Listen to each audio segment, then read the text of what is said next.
హిందూ మతంలో పుట్టిన ఎవడైనా ఏ వర్ణం వాడైనా వాడు హిందువే. అది తెలుసుకుంటే చాలు. ఇక్కడ అందరూ అర్చకులైపోక్కర్లేదు. ఎందుకంటే అనేక మంది అన్నమాచార్యులు ఉన్నారు, త్యాగరాజస్వామి వారు ఉన్నారు. అర్చకులు అవ్వాలనుకున్నారా?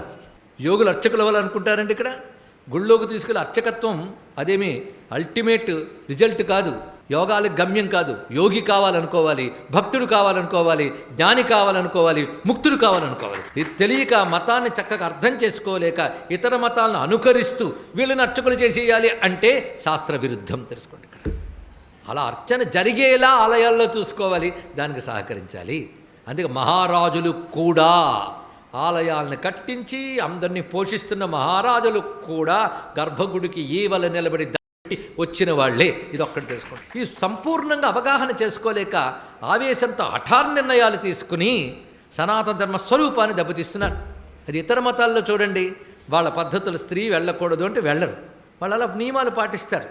స్త్రీ ఒళ్ళంతా వస్త్రం కప్పుకోవాలంటే పాటిస్తారు. వాటి విషయాల్లో తీర్పులు ఇవ్వడానికి న్యాయస్థానాలు కూడా ముందుకు రావు. ఎందుకంటే ఆ మతాలను గౌరవించాలి కనుక. కానీ హిందూ మతంలో ఓ నామాలు రాని వాళ్ళు కూడా తీర్పులు ఇవ్వడానికి సిద్ధపడిపోతున్నారు. ఎప్పటికి బాగుపడుతుందో, మనకెప్పుడు వివేకం వస్తుందో బాధ కలిగే అంశం అండి ఇక్కడ. కనుకనే విప్లవవాదాలు చెల్లవు, ఆధ్యాత్మిక రంగంలో చెల్లవు. ఎందుకంటే జాతులను ఉద్దేశించి ఆధ్యాత్మికవాదం తయారు కాలేదు, జీవుడిని ఉద్దేశించి తయారైంది. జీవుడు ఈ జన్మలో ఒక జాతి అయితే మరొక జన్మలో మరొక జాతి కావచ్చు. ఏ జాతిలో వచ్చాడో ఆ జాతి మర్యాదలు ఉండాలి.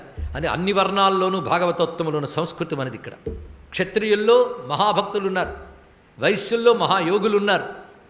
కారిక్కాలమ్మన్ మొదలైనటువంటి వాళ్ళని, సిరియాలుడు మొదలైన వారందరూ వైశ్యుల్లో మహాభక్తులు. ఆ కారిక్కాలమ్మనికి మనం నయనార్ స్థానం ఇచ్చి పూజిస్తున్నాం. కన్నప్పని నైరాన్ అంటున్నాం, నందనార్ని నయనార్ అంటున్నాం.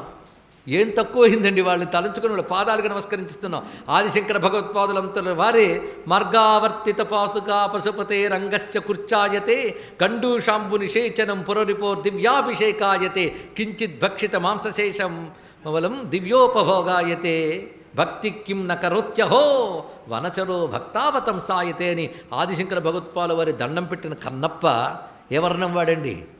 అందుకే వర్ణ వ్యవస్థను అర్థం చేసుకోకుండా వర్ణ వైషమ్యాలను తీసుకొచ్చి లేనిపోని గొడవలు పెడుతున్న వాళ్ళు హిందూ మతం గురించి అర్థం చేసుకుని మాట్లాడిన ముందు చెప్తున్నాం ఇక్కడ. లేదా అర్థం తెలిసిన వాళ్ళ దగ్గర మఠం వేసుకుని నేర్చుకోండి. అది చెయ్యం. పైగా సంస్కరించాలనుకున్న వాళ్ళు కూడా తొందరపాటుతో ఏమైనా పర్వాలేదు, ఎలాగైనా పర్వాలేదు అంటున్నారే. ఒక్కసారి పూర్వ చరిత్రలు స్టడీ చేయండి, దీన్ని బట్టి తెలుస్తున్న అంశం ఇది ఇక్కడ. కానీ అందరి హృదయాల్లో ప్రకాశించే చిదంబరేశ్వరుడికి నమస్కారం చేస్తూ ఎక్కువ తక్కువలు సనాతన ధర్మంలో లేవు, మర్యాదలు మాత్రమే ఉన్నాయి.